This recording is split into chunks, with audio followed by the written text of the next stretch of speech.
एक गांव में एक साधु रहता था। सारा दिन राम राम जपता रहता और ढोलकी बजाकर कीर्तन करता रहता। उसकी कुटिया के पास जिस व्यक्ति का घर था, वह उससे बहुत परेशान था।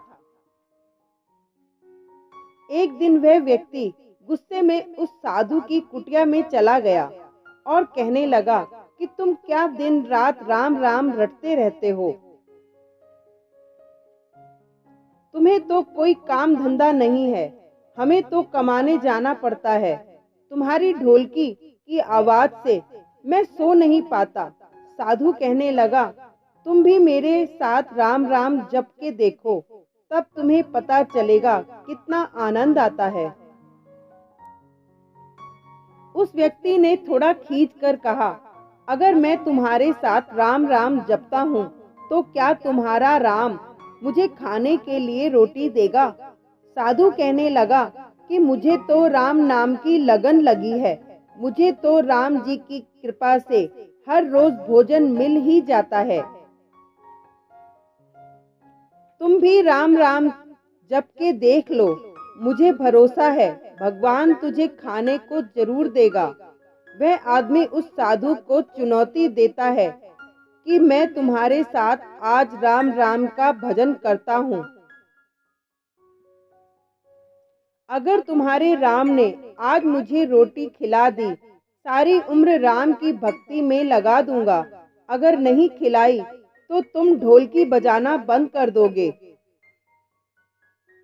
साधु कहता है कि मैंने तो निष्काम भाव से प्रभु राम की भक्ति की है, लेकिन फिर भी मुझे तुम्हारी चुनौती मंजूर है। वह व्यक्ति साधु के साथ बैठकर राम राम का जप करता है और मन में निश्चय करता है कि चाहे कुछ हो जाए, मैं आज भोजन नहीं करूंगा। देखता हूँ इसका राम मुझे कैसे भोजन कराता है। राम राम का भजन करने के बाद वह सोचता है कि अगर अब मैं घर जाता हूँ तो मेरी माँ और बीवी मुझे खाने को कहेंगे और मुझे रोटी खानी पड़ सकती है। लेकिन मुझे साधु को चुनौती में हराना है, इसलिए वह घर जाने के बजाय गांव के पास एक जंगल में चला जाता है। जंगल में एक पेड़ पर चढ़कर बैठ जाता है। वह सोचता है कि मैं सारा दिन इस पेड़ से उतरूंगा ही नहीं, अन्न का दाना भी नहीं खाऊंगा। इस तरह मैं साधु को हरा दूंगा और उसका ढोलकी बजाना बंद हो जाएगा। कुछ देर बाद उस जंगल से एक बंजारों की टोली गुजरती है। उन्हें भूख लगी होती है तो वह बंजारों का सरदार कहता है कि आग जलाकर यहीं पर खाना बना लो, अब खाना खाकर ही आगे बढ़ेंगे। खाना बनकर तैयार हो जाता है। बंजारे खाना खाने ही वाले होते हैं कि इतनी देर में बंजारों को सूचना मिलती है कि पीछे से डाकू आ रहे हैं। तो बंजारों का सरदार कहता है कि हमें यहाँ से चले जाना चाहिए। डाकू हमारा सब कुछ लूट सकते हैं।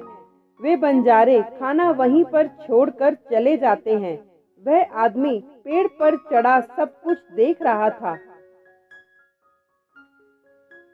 कुछ समय बाद डाकू वहां पहुंच जाते हैं। भोजन को देखकर डाकू कहते हैं कि खुशबू तो बहुत अच्छी आ रही है, लेकिन यह भोजन किसने फिर बनाया? बनाने के बाद खाया क्यों नहीं? कहीं किसी की चाल तो नहीं हमें फंसाने की? हो सकता है इस भोजन में जहर हो। उसी समय डाकुओं के सरदार की नजर उस व्यक्ति पर पड़ी। वह उसे नीचे आने का आदेश देता है। डाकू उस व्यक्ति से पूछते हैं, क्या भोजन तुमने बनाया है हमें मारने के लिए? वह बेचारा मिन्नतें करता रहता है कि मैंने ये भोजन नहीं बनाया, इसमें जहर नहीं है, यह भोजन बंजारों ने बनाया है। आपके आने की खबर सुनकर वे यहाँ से भाग गए, लेकिन डाकुओं के आगे उसकी एक न चली। डाकू उससे कहते हैं कि अब तुम्हें ये भोजन खाकर दिखाना पड़ेगा, क्योंकि हमें लगता है कि तुमने ही यह भोजन बनाया है और इसमें जहर मिलाया। अब तुम ही सबसे पहले ये भोजन खाओगे। वह जिद पर अड़ा रहता है, मैं ये भोजन नहीं खाऊंगा, किसी कीमत पर नहीं खाऊंगा।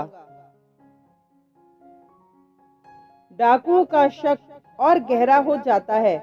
वे बंदूक की नोक उसके सिर पर रखकर कहते हैं, तुझे ये भोजन खाना पड़ेगा, नहीं तो गोली खानी पड़ेगी। वह व्यक्ति भोजन कर रहा है और साधु को याद करते करते आंसू उसकी आंखों से बह रहे थे। उसने कहा था कि मेरा निश्चय है कि राम नाम जप लेगा तो राम तुझे भोजन भी देंगे। उसके भोजन करने के बाद डाकुओं ने उसे छोड़ दिया। अब उसे विश्वास हो गया कि बंजारों को और डाकुओं को राम जी ने ही भेजा है। वह सीधा साधु की कुटिया में चला गया और जाकर उनके चरणों में प्रणाम किया और उन्हें सारा वृतांत सुनाया। अब उस साधु से भी ज्यादा उसे राम नाम की लगन लग गई। उसने अपना पूरा जीवन राम जी को समर्पित कर दिया। जय श्री राम।